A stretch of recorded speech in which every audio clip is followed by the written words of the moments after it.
Bonjour, bonsoir les amis. Alors, est-ce que l'État américain va mater la rébellion finalement des traders particuliers? Parce qu'avec l'affaire GameStop, beaucoup se sont dit que le peuple avait repris le contrôle sur la finance. Mais est-ce vraiment le cas? Les autorités américaines, est-ce qu'elles vont tolérer ce qui s'est passé sans rien faire? La réponse est non, bien évidemment. Pourquoi? Parce que les règles dans le domaine de la finance sont extrêmement importantes. Bien sûr qu'il y a des puissants, il y a des gens qui sont très forts, il y a des gens qui peuvent manipuler, faire ce qu'ils veulent, mais dans le respect des lois. Et c'est ça le problème, c'est que beaucoup de gens, sur ma chaîne YouTube, il y a une personne qui m'a dit Tammy, c'est injuste. D'ailleurs, on voit les banques qui font ce qu'elles veulent, etc. Et nous, on ne peut rien faire. Et cette personne elle a totalement raison. Maintenant, le problème, encore une fois, c'est qu'il ne faut pas se comparer aux banques. C'est-à-dire que les banques sont les banques. D'ailleurs, je vais revenir ici rapidement sur ce commentaire parce qu'il est vraiment sympathique. Et les banques sont les banques, d'accord? Et on ne peut pas effectivement dire que, voilà, ça c'est un commentaire de Alexandre. Il dit, est-ce que la frustration des gens ne vient pas du fait que ceux qui se comportent mal comme Goldman Sachs ne sont jamais punis? On a l'impression d'une connivence entre les puissants, entre les intérêts financiers et politiques au détriment des particuliers. C'est ce qui est insupportable. Justice n'est jamais faite. D'ailleurs, dans cette histoire, l'affaire de GameStop renforce ce sentiment d'injustice. Et encore une fois, je suis totalement d'accord avec ça. Maintenant, encore une fois, les puissants, ils ont les meilleurs juristes. Et c'est ça ce que j'écris. Je dis, bien sûr qu'il y a de la manipulation et même des délits d'initiés. Bien sûr que le puissant, il a moins de chances d'être mis en danger que le simple particulier. Et je comprends que ce soit mal accepté, que ce soit également vécu comme une injustice. Vous savez, j'ai vécu plein d'injustices dans ma vie, dans ma carrière. J'ai vécu des choses. Voilà, je déteste l'injustice. Je suis quelqu'un qui est contre l'injustice. Maintenant, il faut choisir son camp. Il y a des gens qui se plaignent et qui pleurent et qui disent que c'est injuste et toute leur vie, ils sont là à dire que c'est injuste. Il y en a d'autres qui passent à l'action, qui savent que tu peux pas changer la donne parce que la donne, elle est comme ça a toujours été comme ça. Tu peux, encore une fois, me dire, oui, mais c'est pas acceptable. Mais est-ce que tu penses qu'il faut accepter? Non, je vais pas dire qu'il faut accepter. Mais je vais te dire, OK, la solution, c'est quoi? C'est de passer toute ta vie à te battre contre quelque chose que tu ne peux pas changer? Est-ce que tu veux faire une révolution pour t'apercevoir que finalement, le système d'avant la révolution était meilleur que celui d'après la révolution? Prenons le cas, par exemple, des pays communistes qui disaient on va avoir un monde meilleur et finalement, ça a profité à une minorité. Le problème, c'est que l'être humain, il est comme ça. Et que quoi qu'on fasse, d'accord, on va toujours revenir à la même situation. Donc, à un certain moment, je pense qu'il faut être bon soi-même. Il faut apporter de la valeur.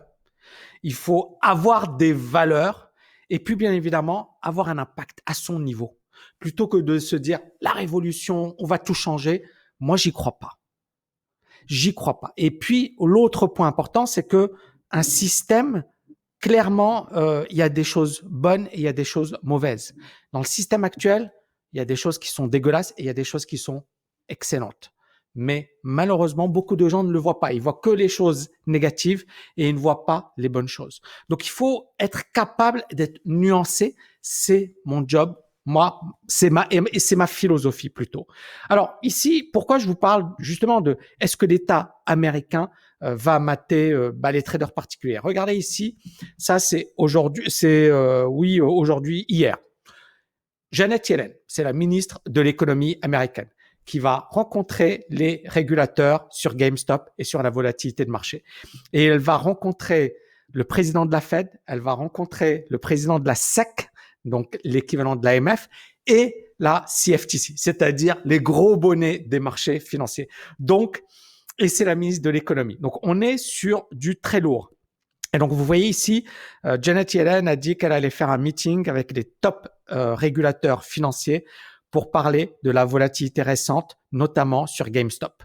Et bien évidemment, believes the integrity of markets is important and has asked for a discussion. Donc, l'intégrité des marchés est importante. Et elle veut parler de la volatilité récente des marchés. Et est-ce que cette activité récente, lisez bien et écoutez bien, est en ligne avec la protection, attention, des investisseurs et des marchés efficients. On est bien d'accord que non. La réponse, je te la donne, Janet, je te la donne de suite. Non, ce n'est pas consistant.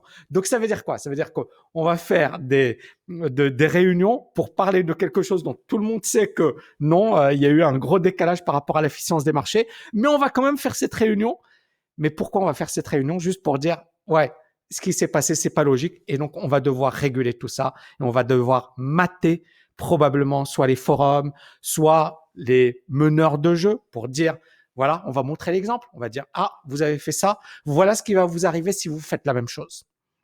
Et Secretary Yellen believes integrity of markets is important.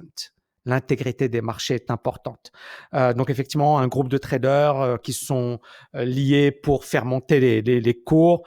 La SEC va également analyser les actions de certaines boîtes de courtage, dont Robinhood, c'est-à-dire analyser pourquoi vous n'avez pas permis aux traders particuliers d'opérer. D'accord? Et puis, bien évidemment, quelle est leur liquidité? Ça, est-ce qu'ils sont capables de tenir des situations où finalement les volumes explosent?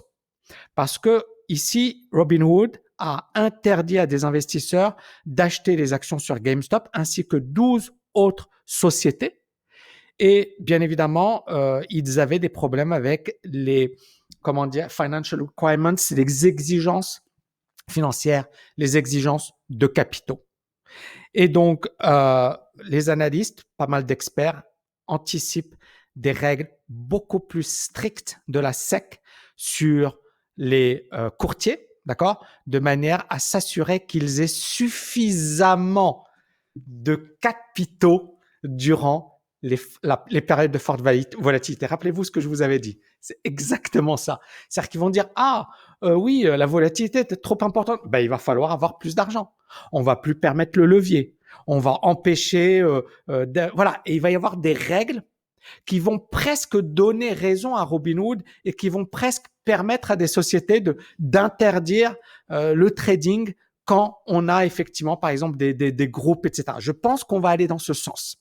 Et donc, à partir de là, voilà, la Fed dit « There is an important set of policy issues ». Il y a pas mal de problèmes, effectivement, sur un plan juridique, etc., qui ont été mis en avant par cette situation. Et on va même faire appel au Congrès pour trouver voilà, des solutions. Même chose en Asie. Regardez, les deux plus grosses places financières en Asie regardent étroitement ce qui se passe aux États-Unis.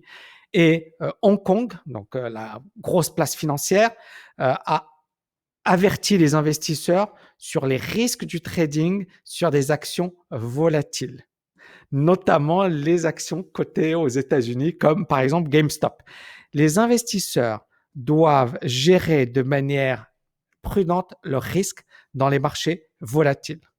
Et puis, bien évidemment, noting potential pitfalls around trading suspensions and margin requirements. Effectivement, il y a des risques en matière d'exigence, d'appel de marge, mais également d'arrêt de trading sur certaines actions. Et Singapour, la même chose. Il parle du risque et il parle du risque lié au forum, au chat group, etc.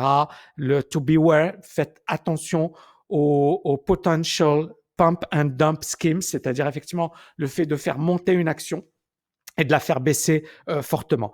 Et donc, encore une fois, moi, je pense qu'il va y avoir des répercussions, il va y avoir des changements de loi et il va y avoir également des têtes qui vont tomber. Rappelez-vous, je ne sais pas si vous en rappelez, Navinder Singh Sarao. C'est un jeune trader qui, à l'époque, avait provoqué la chute du S&P. Il avait provoqué un flash crash. Et il a gagné 70 millions, mais aujourd'hui, il lui reste plus rien. Il a tout perdu. Et durant cette période, effectivement, la justice de Chicago l'a poursuivi et l'a condamné. Et puis ensuite, en 2014, le CFTC a expliqué que c'est pas Sarao qui a causé le crash, mais qu'il a aidé à le contribuer. Rappelez-vous encore une fois, ils vont vous trouver des petites bêtes et ils peuvent effectivement tomber sur une personne. Et je suis convaincu que les autorités américaines vont trouver des coupables. ils vont trouver des coupables et il y a des têtes qui vont tomber rapidement. Et puis, bien évidemment, malheureusement, pour ceux qui ont acheté par là, ils vont jamais récupérer leur argent. On a vu sur les forums, etc., des gens qui disaient hold, hold, hold.